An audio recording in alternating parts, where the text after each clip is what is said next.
have your Bible, and I hope you have, could you turn to Genesis chapter 20, please?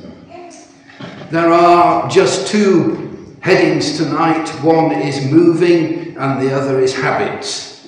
They're the two themes that we're going to look at. And I'm planning to complete chapter 20. I've not got in mind to go back to it another week. And you'll see in a moment why, because it's very similar to what we had in Genesis chapter 12. So I've covered a lot of the themes of this on a previous occasion. The story of this chapter is that Abraham has just moved to a new place. It's either in your verse 1, it's either the Negev or Negev, either of those. The difference between V and V in Hebrew is just a dot. So it's either the Negev or the Negev, and it means the south. So whichever translation yours is going with, we're saying the same thing, even if it doesn't appear so to begin with. He moves to this new place, and he's concerned for his welfare, and he passes off Sarah as his sister. Sarah is then taken off to the king, but God intervenes and puts the king straight and puts Abraham straight in the process. And the king returns Sarah and rebukes Abraham. That's roughly it. Very neat little story. Just one column. We're going to look at a couple of the principles, but as I've said, in chapter 12 we had similar, and we've covered a lot of those, and I don't intend to repeat it. I'm sure chapter 12 is on the website if you want to go back and see what we said. The first question is, why did he move? Can you have a look at chapter 18, verse 1, please? And you'll see there that Abraham is living by the oaks of Mamre. And since then he has not moved. He's living by the oaks of Mamre.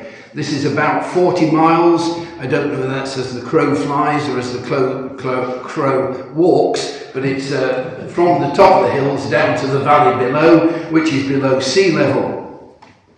And he stays there, and in chapter 18 still, verse 22 to 33, you find him praying for Sodom and Gomorrah and the towns in the valley there, and it's presumed that he can see what's going on down in the valley, so it's within sight, even if it's 40 miles away.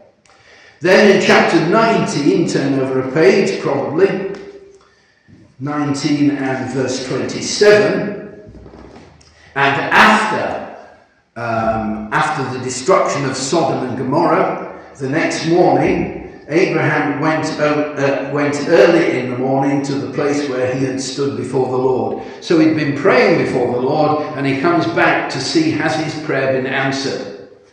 And I don't know what his feelings would have been, probably with some trepidation. But were there 10 people there? Because God had promised if there were 10 righteous, he wouldn't destroy the place. And when he gets there, he sees, when he looked down towards Sodom and Gomorrah and toward all the land of the valley, he looked, and behold, the smoke of the land went up like the smoke of a furnace. So it seems that there weren't 10 people there, 10 righteous people there, and the place had been destroyed. And as far as we know, he assumes that Lot had been destroyed with it. There is no indication that he ever found out Lot had survived.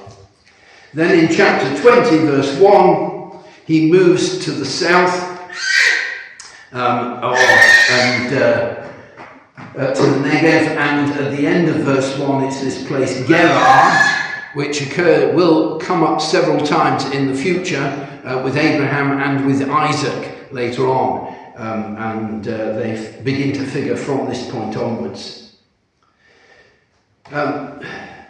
Commentators seemed reluctant to speculate about why did he move. The most common answer from those that did comment about it was that, number one, it was a reminder of the site of destruction. If he came out from his tent day by day, he would either see the smoke. One of them said he would smell the sulphur. It would be, even at that distance. And so that each day as he came out, it would have been a reminder of what he thought was not just the destruction of Sodom and Gomorrah, but the loss of his nephew. And that was the main reason put forward by the commentators that made him want to move. And it's the case, isn't it, that sometimes bad memories or bad experiences make us want to change where we live. Maybe within a church or within work, or often we move without that, but for positive reasons. But sometimes bad memories can mean that we want to get rid of the past out of sight so that it may be out of mind. But the point I want to make is that moving always brings challenges. Now, we've not got our students here this evening, but when Antonio and Mattia left home, they are moving. There's going to be challenges. And if you, young people, if you think you can go off to university or something and not be challenged, you've got another thing coming. There will be challenges. It doesn't matter. If you move jobs, you think you've got a better job coming out, I guarantee there will be problems somewhere in there that you've got to face. You can't just drift from one to the other. People might resent you coming in. No fault of yours. But somebody might be there who wanted the job that you've just been given, and so on. And whenever we move, we need to be ready for problems. It was in chapter 12, Abraham was called. Do you remember this? I'm staying on the same theme. At the beginning of chapter 12, Abraham was called to go from Ur of the Chaldees and come to the land of Canaan. He wasn't told where it was going to be, but he followed there. But within the same chapter, he then immediately goes off to Egypt. So it was moving again is connected with a similar episode to this, way back at the beginning of his time with the Lord. Make sure you're staying in the middle of the Lord's will.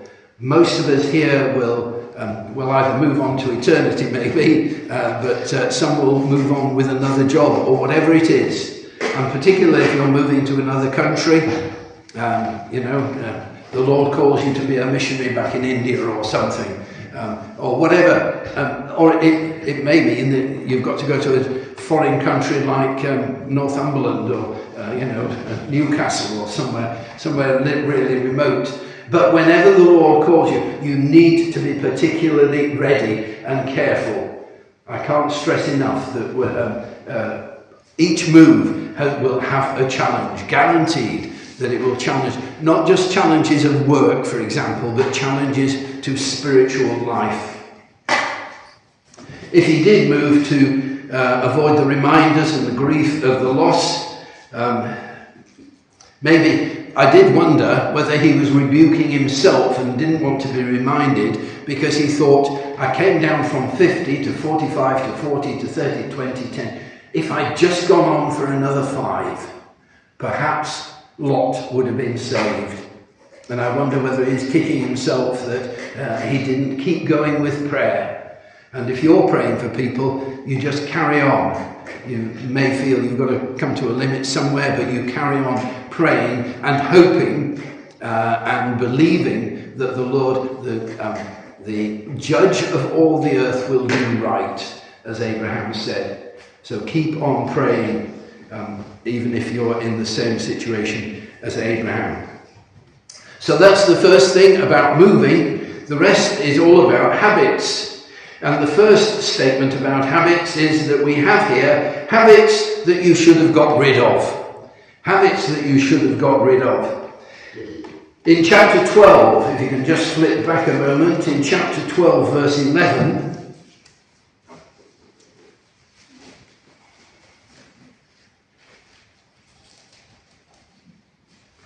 in chapter 12, verse 11, this is the parallel down in Egypt. When he was about to enter Egypt, he said to Sarah, his wife, I know that you are a beautiful woman in appearance, and when the Egyptians see you, they will say, this is his wife. Then they will kill me, but they will let you live. Say you are my sister, that it may go well with me because of you, and that my life may be spared for your sake. Very concerned for his wife there, obviously. But This is the first time that he's done it, as far as we know, in chapter 12 verse 11. And notice that he starts with flattery. If your spouse starts with flattery before coming up with a request, be cautious. Be cautious. You are a beautiful woman. Please tell a lie for me because I might die. You know, he's not quite on the right wavelength here. But after that, turn back to chapter 20 and verse 13.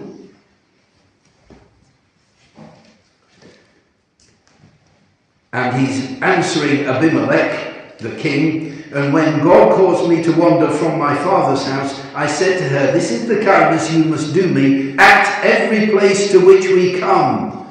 Say of me, he is my brother. They've been practicing since chapter 12 through to chapter 20. Any place they've turned up, they've been telling a half-truth. Not a complete lie, they've been telling a half-truth. I wonder, when they were at the Oaks of Mamre, and we've had from there the help of the locals and so on, did they never tweet? Did he never confess? Was he pretending all the time? This is his sister. I don't know how that would have worked out. But it's become a habit. That's my point. It's become a habit that wherever they go, they're going to do this. It's not an isolated incident. It's every place that we go. Now, routine and repetition don't make something right.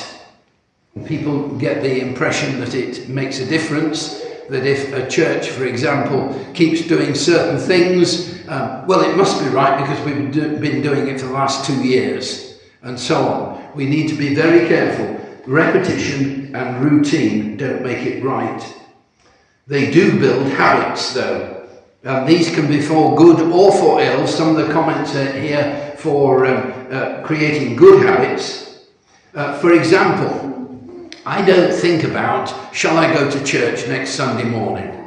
It doesn't come into my thinking at all. It's, even if I wasn't preaching, it would be part of my routine. I'm going to be at the Bible study, I'm going to be at the prayer meeting, I'm going to be at church for the worship services, for breaking of bread together and so on. It is part of the habits that I've deliberately built, and it doesn't come into question. The repetition and routine of it is part of what I have built in order, so I don't have to think week by week, shall I go to church, shall I not go to church? It isn't an issue at all.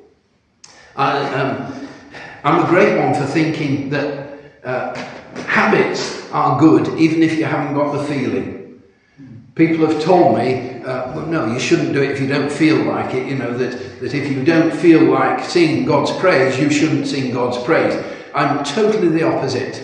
I think it's a good place to start, and even if you don't think like that, don't feel like that at the moment, you're not going to get better by staying away. You're not going to get better by not doing it. It's by praying that we learn to pray. And one of the lessons I've learned over the years is I don't feel like praying in the morning, so I get down early on my knees and start praying about the fact that I don't feel like praying.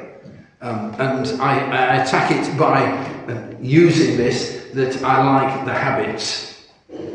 It's the best way to get back on track. But notice then that he tries to justify it with this half-truth. Well, she is my sister, half-sister as it were. But he's giving the impression that it's a lie. A half-truth is also a half-lie. We have this repeatedly here, that some people are glass half-empty people, some are glass half-full people. And we won't go into who's who, but it's the same with the lie. Is it half a lie or half a truth? And it's both in this case. It may be half true, but that doesn't mean it's right. It's designed to give a false impression. But notice that in answering the accusation of Abimelech, you noticed as we went through that he, where is it in verse 11? No, 10. Abimelech said to Abraham, why did you see that you did this thing? What did you see that you did this thing? Why did you do it? And Abraham begins to justify himself. Have you noticed how easily or how quickly we need to do this? You remember that somebody came to Jesus and said, what commandments do I need to keep? And it says, love the Lord and love your neighbour as yourself. And he, trying to justify himself, said, who is my neighbour? And we get the parable of the Good Samaritan. But this comes over and over, not just in individuals, but just generally in our lives. We want to justify ourselves. If you've got teenagers, you probably know this, that challenge them on something, you can almost be certain they're going to not say, I confess I did wrong. They will tell you why. It's notorious in courts that when somebody is brought before the judge, he begins, well, you've got to, excuse me, judge, but you've got to understand my circumstances. I've had a bad home. My father left home. What other excuses? I've got a poor home. I'm unloved. As if that's a right of us all, and so on. But in court, it is notorious that they come out with all the excuses. They want to justify themselves. Others will say, my friends made me do it. Not good friends if they make you do wrong things, but my friends made me do it. Or, coming back to the theme of repetition, everybody's doing it. Everybody's doing it. It's a regular thing. That makes it right. Don't know if you've seen the news this week. In America, a football team from Philadelphia. Anybody seen this? A football team from Philadelphia went to play a match in Miami, and 8 of the team, what is acceptable in Philadelphia, I should add, is not necessarily acceptable in Miami. Different police are in charge. Anyway, these on the football team, 8 of the guys came and went to a sports store and tried to steal £2,000 worth of goods, because that's what they did up in Philadelphia, so it must be all right. And even, I understand, the head coach came down to plead with the company that they'd let them off. Didn't offer to pay for them, but would you let them off? And the chief of police is there saying, it's a different country from Philadelphia into Miami. If you've done wrong, and he came up with a big sheet of paper showing all the different items, $2,000 worth of items that they'd stolen. And he said, no, if you've done wrong, you are going to court. You're going to prison here. And repetition, the fact that you've done it up there doesn't mean it's right down here, and so on. And it may be your friends or people you've seen and so on. But repetition does not make it right. Everybody's doing it is no excuse. And with Abraham here, notice in verse 13, he says, in every place. They've done it repeatedly, in every place that they have gone. And so, well, everybody's doing it, so it must be all right. We've done it everywhere and it's worked so far. Everything must be all right. But besides blaming repetition or friends or circumstances, even those, some people blame God. Do you remember Adam and Eve in the garden? And they'd sinned, they'd eaten the apple, and Abraham comes to God and he says, well, actually, God, it's not my fault. That woman that you gave me, she made me do it. It wasn't my fault. If you hadn't given me this woman, it wouldn't have happened. And people try to even blame God for their circumstances. Whatever it is, we want to justify ourselves. I remember listening to an American preacher, I think it was Bodie Bockham again. No, it's Paul Washer. It was saying that in America, in all churches where you've got old single ladies, he said they fall into 2 sorts. On the one hand, they can be as sweet as apple pie. Now, I've not tasted American apple pie, but, it seems to be a good thing. As sweet as apple pie. And on the other hand, you get a group of ladies whose tongues are like a nest of vipers. And he gave the example. Well, I've heard one where a lady said something really bad to somebody else, and she said, there goes my tongue again. As if it's not, she's not responding. That's my tongue doing it, it's not me doing it. But the point is, over and over, whatever excuse we can come up with, we try to justify ourselves. Paul, on the other hand, in Romans 7:15, says that I don't understand myself. I do not do what I want to do, and the bad that I don't want to do is the very thing that I do. Or in Hebrews 12:1, it talks about being set upon by sin. Sin has beaten you up. The besetting sin, we sometimes call it. The sin that so easily besets us and defeats us. And it's there, the fault of sin.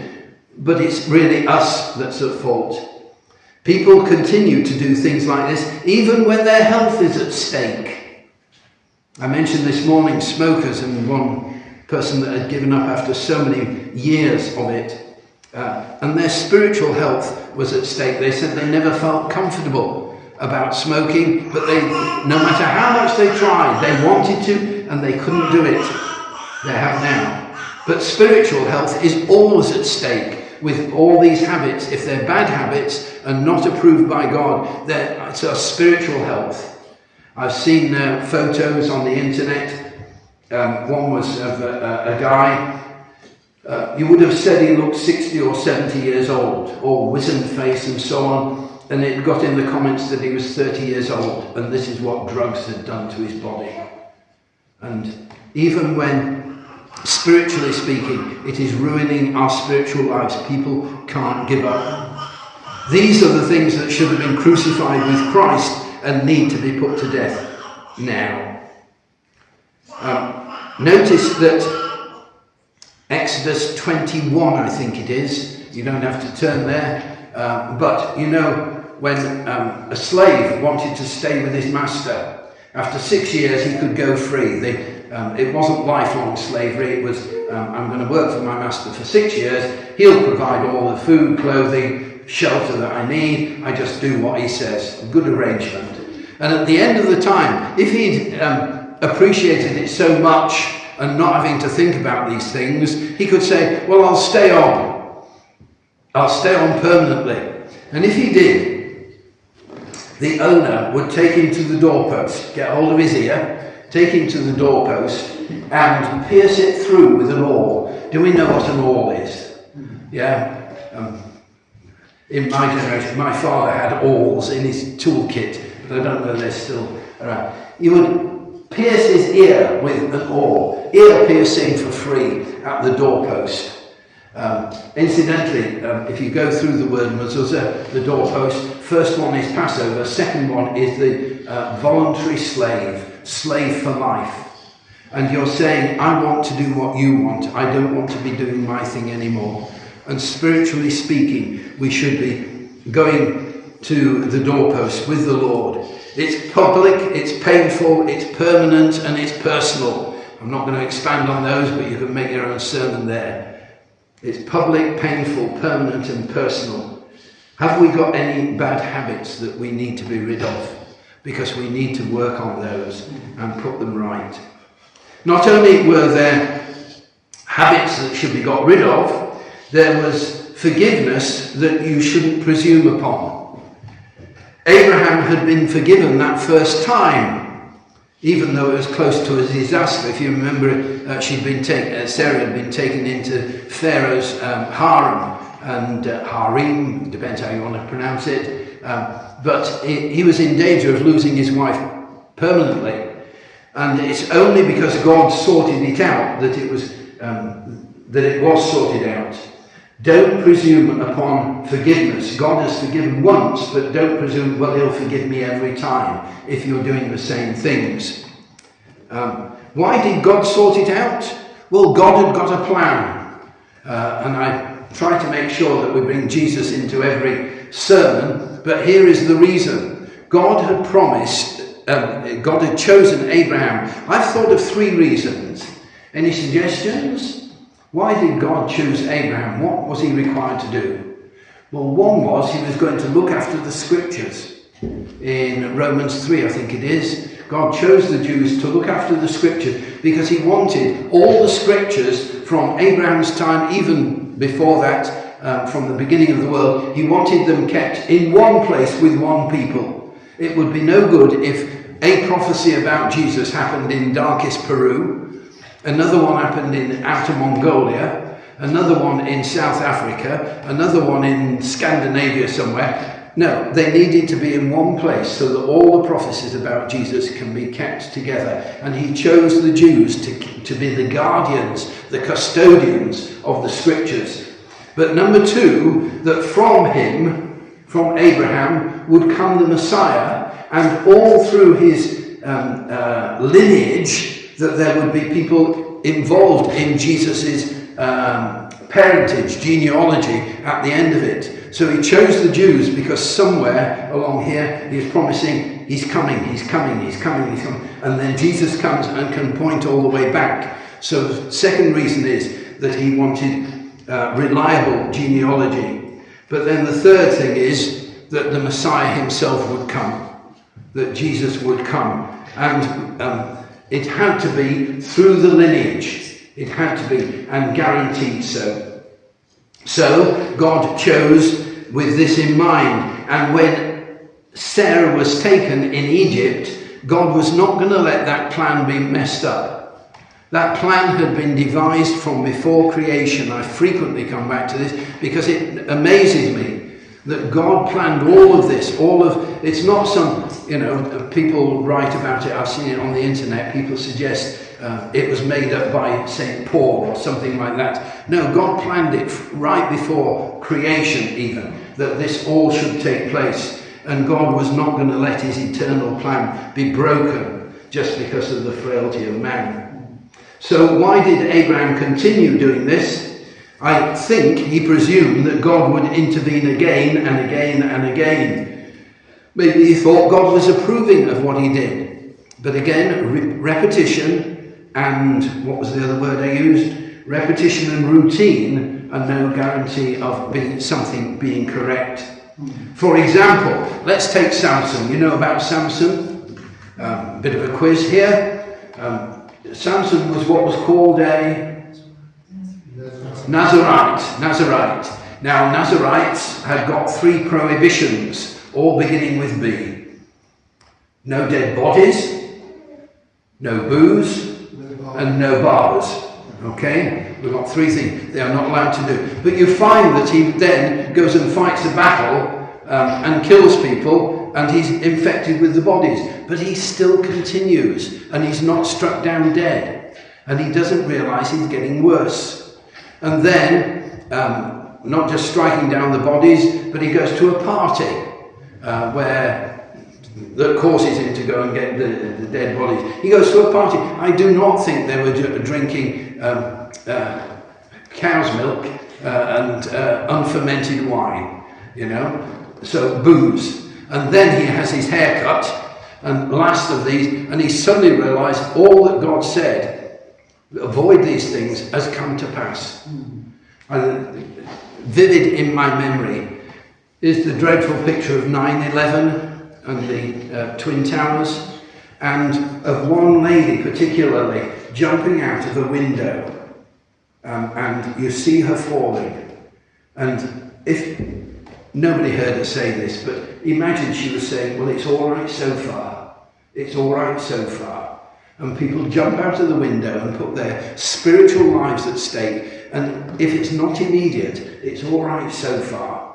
It's all right so far. But like Samson, that so far will come to an end, and there will be disaster.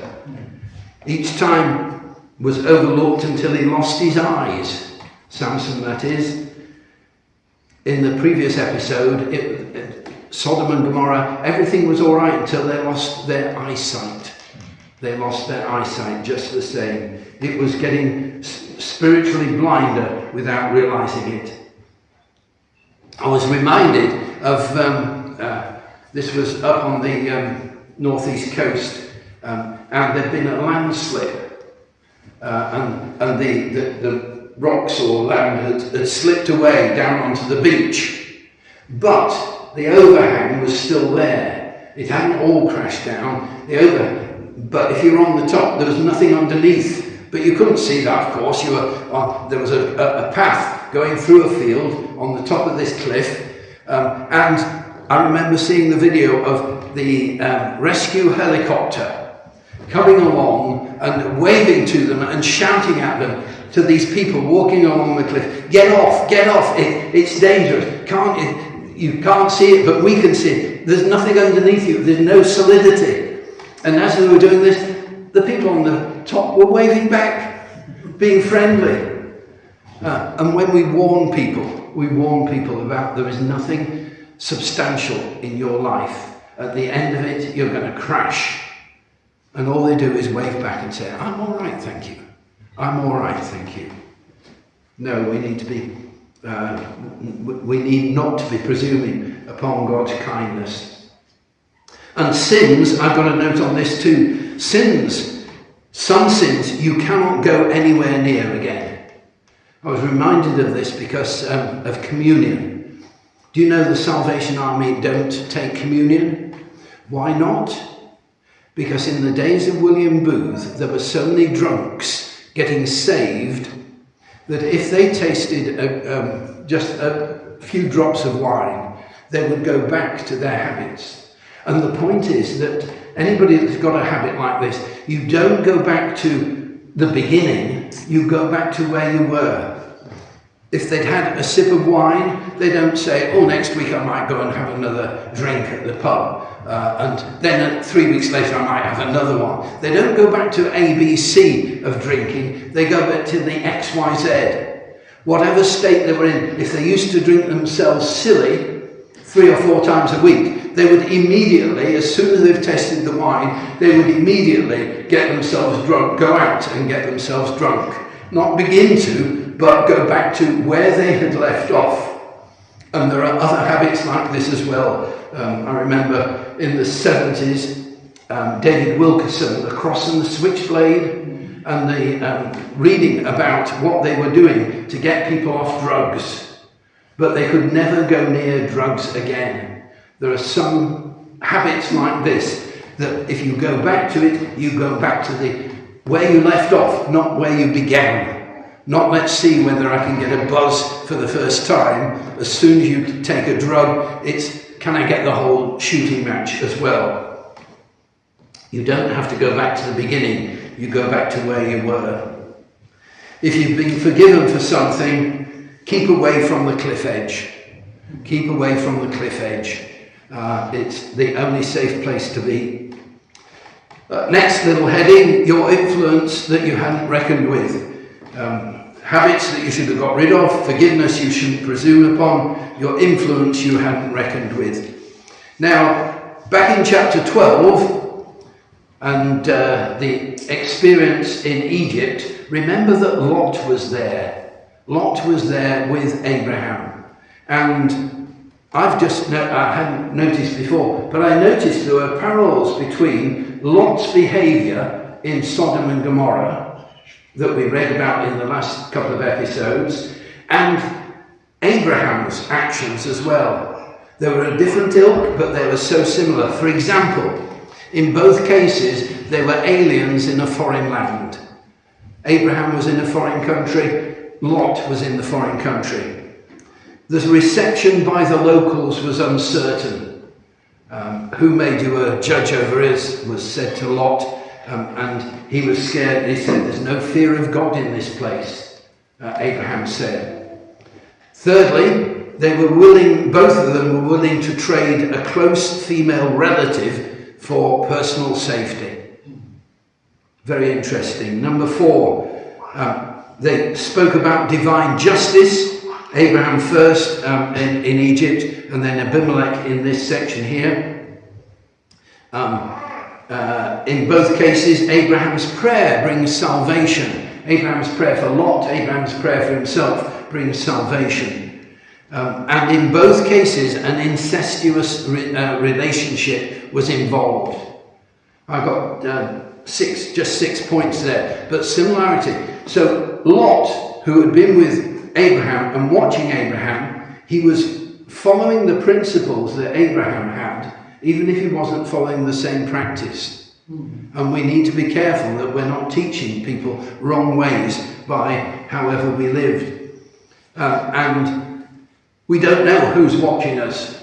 When you're out in the street, you don't know who's seeing you. And at home, do your neighbours know why you go out on a Sunday? I was surprised, this is going back a few years in West Lilling, but the lady that used to live opposite, not the one that's there, the one just over there, she said to me, and you go to church every Sunday morning, I see. Well, I'd never told her, but she noticed what I was doing. And a guy came to, this is a nice one, a guy came to me in Easingwold, and he'd only been converted 2 or 3 weeks. And why did he and how did he get converted? Well, he'd seen his neighbours who he knew were Christians. If you know Jim Hasnett, this is who he's referring to. He said, what do you reckon they are, 80? He said, every time they go out, they walk hand in hand. I've not seen that. Yeah, walking hand in hand at that age. What caused it? And he went to chat to him. And Jim led him to the Lord. But it was, he had seen, without anybody realising it, he had seen what his neighbours were doing, his Christian neighbours were doing. Your influence is wider than you expect. And coming towards the last sections, the attitude you should plan with. The problem of keeping going. We're going a bit broader. I want to take you up higher and just see the sweep of this. Abraham, how old was he when he began with the Lord? 75. How old was he when he died? Oh, we're stuck there. 175. 100 years he'd been walking with the Lord. But notice that he'd had Sarah as his helpmeet for so long, but then he'd got to manage without his spouse. He'd got to cope without his spouse. There are 37 or 38 years between Isaac's birth and Sarah's death. So when Sarah died, Isaac was about 37 or 38. There are then 60 years between Sarah's death and Abraham's death. 60 of the 175 years, having had Sarah by his side for so long, he's now got to manage without. And getting used to the absence of a person is difficult. Many of us know this. But how do you cope with somebody, with missing somebody and carrying on with the Lord? This is so important. We value their presence when they're there, but we mustn't lose it when they're not there. Then managing without the Lord's appearing. Without your spouse is one thing, managing without the Lord's appearing. How long was it between the last appearance of God to Abraham and when he died? I work it out at about 60 years. He'd met with God regularly 7 times, I reckon. Depends how you do the numbers, but 7 or 11, depending on God spoke twice, was it the same incident? So 7 plus times God spoke to him, and he would have this relationship with God. He even made God a feast when Jesus came to visit him, and so on. And then nothing, and nothing, and nothing. And how do you cope when God doesn't appear to you? Do you just stubbornly, a bit like me being stubborn, but do you stubbornly carry on carrying on? Because sometimes we don't see the Lord as we want to. We're back to relying on these faithful habits again. Or take Joshua and Caleb. How do you manage with the length of battles? Joshua and Caleb, remember, were the two spies that went into the promised land, and they came back, gave a good report, but the rest didn't, and they were condemned to wander in the wilderness for 38 years. And then they came to the promised land. And 38 years later, they could say, I've got the strength for the battles. Now, have you worked out, when they went into the promised land, how long did those battles take? From going into the promised land until Reuben, Gad, and half tribe of Manasseh went back across. Have you worked it out? It's about 7 years. 7 years of constant battles. How do you manage with that length of battles? Do you grow weary when it's a day or two or a week or two, and you've got battles after battles after battles? In Joshua 14:7, he was 40 years old. Now he's 85 years old, so pushing it a bit. But he says, I'm still ready for battle. And how do you manage with the length of faithful service? The letter to the Ephesians. Have you read the letter to the Ephesians? No. Have you read the second letter to the Ephesians? You think there's only one, isn't there? No, there's another one in Revelation.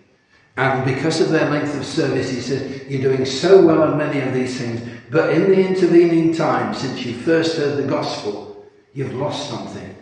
You've lost the love you first had. And I just put down 4 headings here. How do you manage without your spouse? How do you manage without the Lord's presence being manifest? How do you manage with the length of the battles that are going on around you? And how do you manage with the length of faithful service? All these things are sent to try us. And I'm going back to the theme now, is habit. If we can build the habits, we need to plough in and get the seed of these habits planted firmly, so that when there are problems, when we're feeling it's hard with these battles, it's hard with this, hard with that. I've started a new job and there are battles there now that I've got to deal with. All these things are sent to try us, but we've got to hold on. And the point I just want to make in closing is that Abraham, he was faithful right to the end. Didn't matter whether he lost Sarah, didn't matter that he didn't hear from the Lord for 60 years. He was faithful to the end, keeping going. And notice, I don't know what to make of this in terms of preaching, but notice that he's called a prophet. In chapter 20, God says to Abimelech,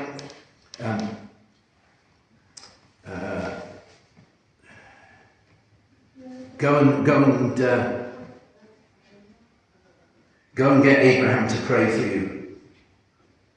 Because he's a prophet. I can't actually see it. What verse is it? I didn't write it down. He's a prophet. How many prophets do you know in the book of Genesis? The answer is 1. He is the only prophet. And then he prays. Verse 7, thank you very much. Yeah, now then, return to the man's wife, for he is a prophet. And then he prays for them. Who does the praying? Not a prophet, a priest. So Abraham is a prophet and priest. I'm sure there's a sermon brewing there somewhere, but you're not going to get it tonight, you'll be pleased to know. But I want to encourage you to build good habits, so that when things are hard in terms of working on your own or this or that, whatever it is, all the stuff we've been talking about, that you keep going. You keep on, keeping on is the main thing. And Jesus said, knock and it shall be opened to you. And it's not, tap, tap, all right, nobody in. It's keep on knocking, keep on asking, keep on seeking. Thank you very much. Keep on seeking. Keep on keeping on. Our Heavenly Father, we want to thank you that although we might at times find stress and strain and challenges in life, we thank you that we are not on our own, that we come to an infinite God. Yes. And your resources never run out. Help us to rely on you, to follow your leading, to get rid of bad habits, to cultivate good habits, but particularly to lean on you each step of the way. Yes. And the grace of the Lord Jesus Christ, the love of God, and the strength of the Holy Spirit are ours now and forevermore. Amen. Amen.